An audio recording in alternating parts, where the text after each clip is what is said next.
Kaugnay niyan, walang epekto sa nalalapit na Bangsamoro elections ang pagbabawal ng Moro Islamic Liberation Front o MILF na makiisa ang mga commander nito sa decommissioning ng armas. Paglilinaw ng Commission on Elections, issue ito ng grupo sa peace talk sa gobyerno at hindi apektado rito sa ngayon ang ahensya.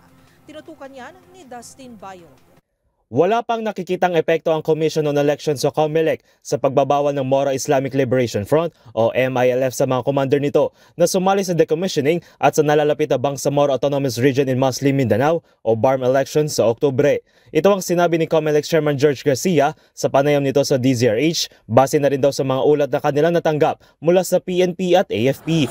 Wala naman pong effect yung na-issue ng Central Committee ng MILF tungkol sa decommissioning. Lumalabas ito'y more of issue nila sa ating pong gobyerno doon po sa ating peace process. At wala po itong effect so far sa paghahanda natin patungo sa halalan.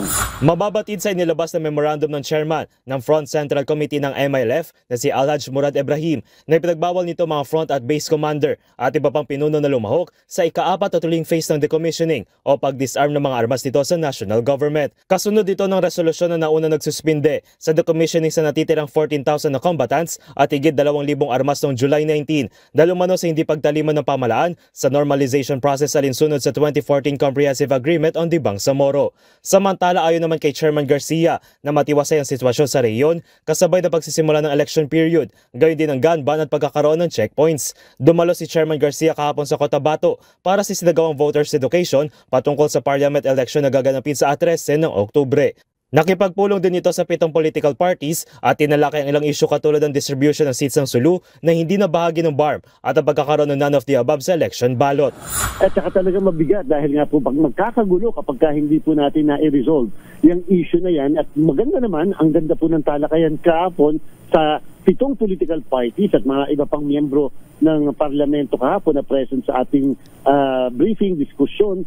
At sabi nga nila, kinakailangan ma-resolve ang bagay na ito bago matapos man lang ang buwan ng Setyembre.